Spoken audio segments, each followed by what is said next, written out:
warahmatullahi wabarakatuh. Bismillahirrahmanirrahim. Bismillah wa billah walhamdulillah. Assalatu wassalamu ala rasulillahi sallallahu alaihi wasallam. Allahumma salli wa sallim ala Sayyidina Muhammad wa ala alihi Sayyidina Muhammad. Ikhwanul muslimin, saudaraku yang beriman, betapa indah dan nikmatnya karunia Allah, betapa agungnya, betapa besarnya Allah menciptakan alam ini, berikut isinya makhluk-makhluk berbagai macam ragam makhluk. Berbagai macam makhluk di muka bumi ini, dari mulai lahir, mulai batin, hewan, tumbuh-tumbuhan yang begitu melimpah luas. Dan sekecil apapun hewan, itulah kedadian Allah yang menciptakan. Tapi semua itu akan lenyap, akan kembali kepadanya. Insya Allah tidak akan pasti dengan takdir-takdirnya manusia, baik tumbuhan, baik hewan, apalagi manusia.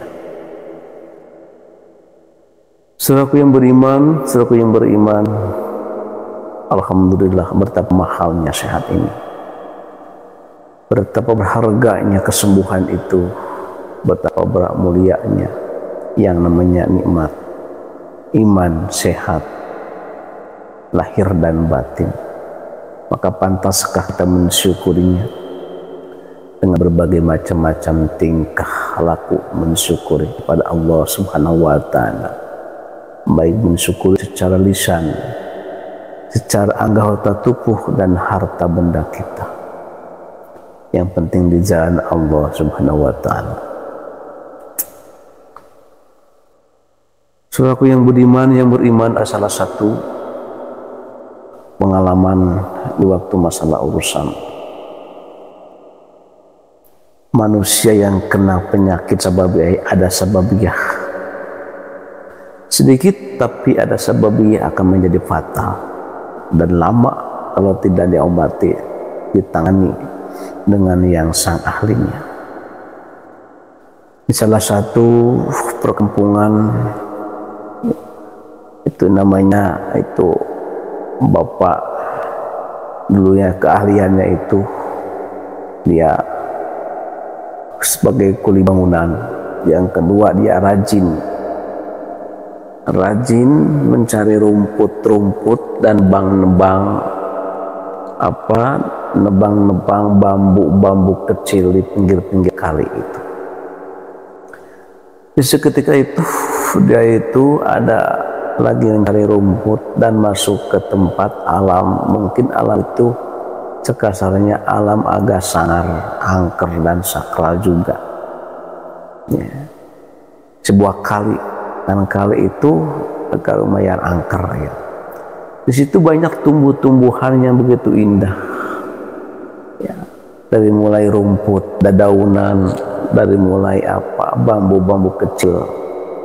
Kalau istilahnya bahasa orang pedesaan mah bambu tanghiang yang suka dibikin seruling bambu itu. Dia rencana mau nebang bambu yang buat bikin seruling. Dan itu tujuannya mau bikin sumpit ya. Mau bikin sumpit rencananya itu. Dia agak santai dan kalem, tanpa pamitan, tanpa unjukan, tanpa permisi di daerah situ.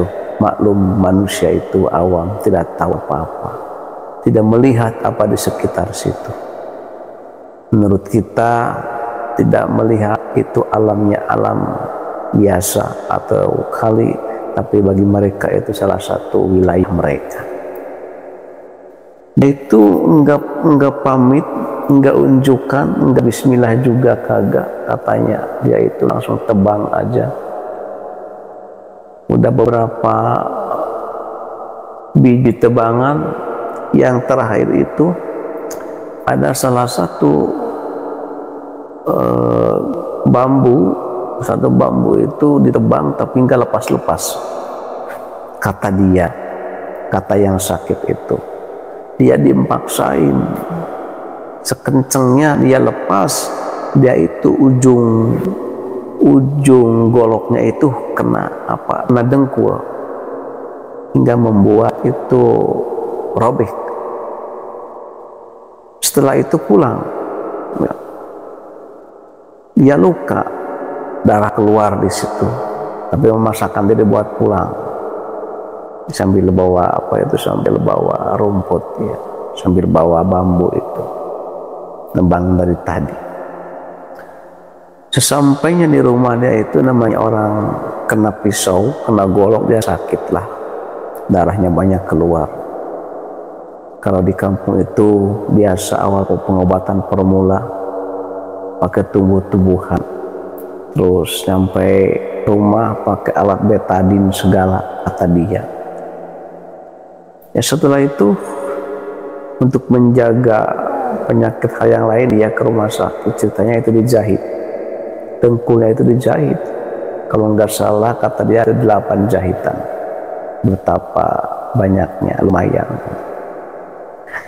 Dan aneh, 1 minggu kering, bahkan 2 minggu itu udah 15 hari itu menurut ini udah sembuh ya.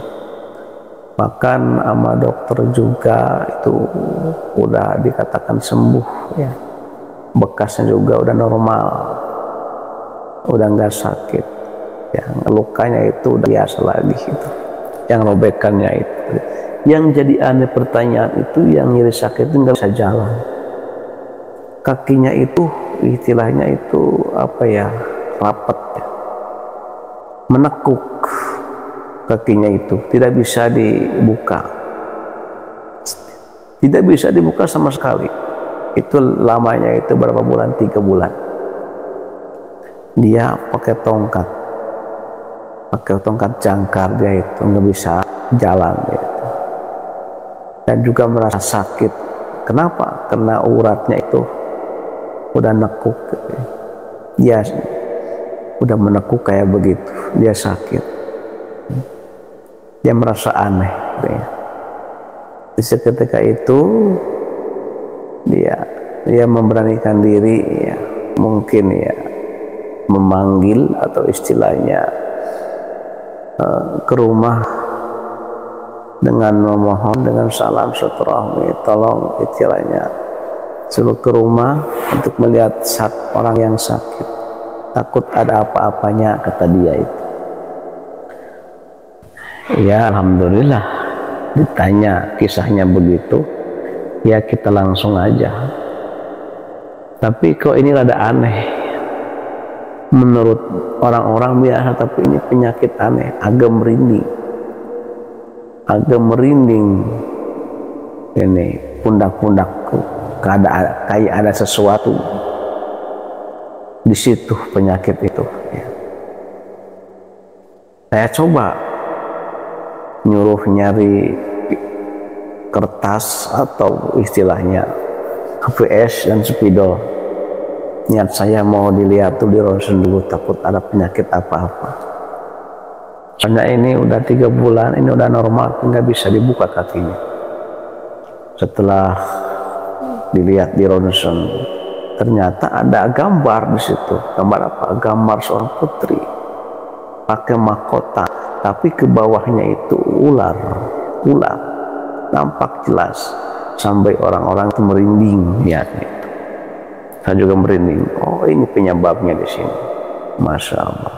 Ceritanya gimana? Ceritanya itu kok bisa ada begini? Ya dikatakan tadilah yang diceritakannya, dia itu ya nebang bambu tanpa permisi, tanpa bismillah, tanpa berdoa.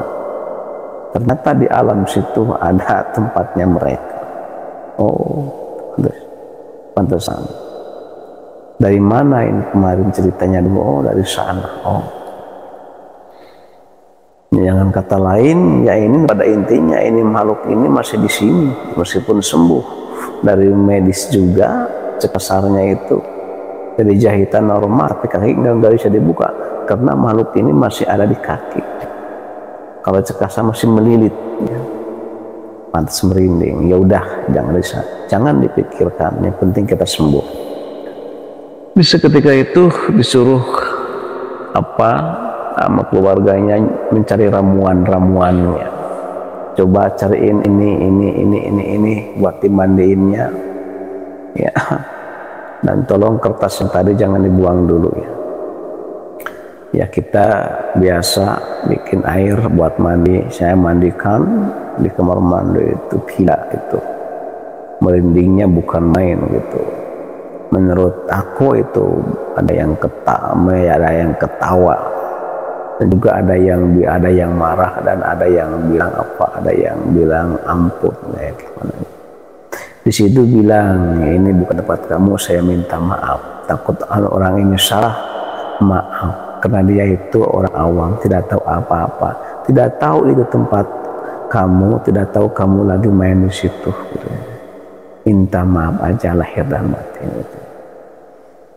Kita singkat kasarnya itu sambil mandi itu sambil kita berbincang sebenarnya untuk melepaskannya dianya. Alhamdulillah cekasannya dia itu mau pulang asal dia dianterin sekarang. Sekitar jam berapa? Jam 9 malam. Minta dianterin. Gitu. Ya udah, nggak apa-apa. Habis mandi itu ya bilang ini mau pulang tapi minta dianterin. Siapa yang mau anterin ke sana? Caranya gimana? Kang, caranya gampang. Ini ada kertas terus nanti ini diambil, dimasukin ke kertas ini, nanti dilempar ke sana. Dilempar ke kali yang waktu dulu itu nebang bambu. Nanti pulang jangan oleh ke belakang. Dia itu nyuruh yang paling berani, kalau nggak salah 3 orang. Singkat ceritanya itu bereslah semuanya. Setelah itu kakinya itu lahan dibuka pakai pakai minyak kelapa, diurut-urut. Nah ini karena uratnya udah kayak kejepit, tolong setiap hari ini diurutin, ya, rutinitasnya. Alhamdulillah kalau urusan masalah itu kasarnya udah pulang, udah selesai, ya. Saya berpesan kepada saudaraku yang budiman dan kepada bapak-bapak yang ada di sini, ibu-ibu yang ada di rumah, tolong kalau kita mau ngapa-ngapain, kalau istilahnya mau ke hutan, kalau istilahnya mau ke kali, mau kerja, kenapa? Karena alam kita ini alam ciptaan Tuhan, banyak makhluk. Cuman kita tidak tahu, banyak negara, banyak rumah mereka, cuman kita tahu. Tolonglah kita permisi, apalagi tempat yang angker, terutama di kali-kali yang banyak pohonnya itu, ya, banyak airnya itu, yang dianggap kita menurut sangar angker, ya, udah yakin itu tempatnya mereka. Kecil apapun kita harus ada permisi, sedikitnya permisi atau berdoa dulu sekarang. Hanya istilahnya jangan asal tebang, dengan asal kita melakukan aktivitas di mana saja, karena tempat mereka itu ada di mana-mana. Setidaknya kita permisi dulu, mohon maaf dulu, sanduk-sanduk dulu, diawali dengan doa pagi dan sore. Bismillahirrahmanirrahim. La yadurru ma'asmi syai'un fil ardi wa la fis sama'i wa huwas samiul alim. Di antaranya barulah kita beraktivitas bekerja, insya Allah akan terhindar dari segala malabahaya lahir maupun batin. Saudaraku yang budiman, saudaraku yang beriman yang dirahmati Allah Subhanahu wa ta'ala, itulah salah satu ada pengalaman sedikit masalah urusan penyakit, ya. Penyakit adalah luka, cuman lukanya ada salah satu yang ikut tempelan dalam luka itu sehingga nggak kunjung sembuh. Mudah-mudahan ada salah satu manfaat dan istilahnya manfaat dan rancangannya, mudah-mudahan ada salah satu gambaran buat kita eling terhadap kehidupan ini. Segala sesuatu melibatkan Allah Subhanahu wa Ta'ala. Sekian dan terima kasih. Wassalamualaikum warahmatullahi wabarakatuh.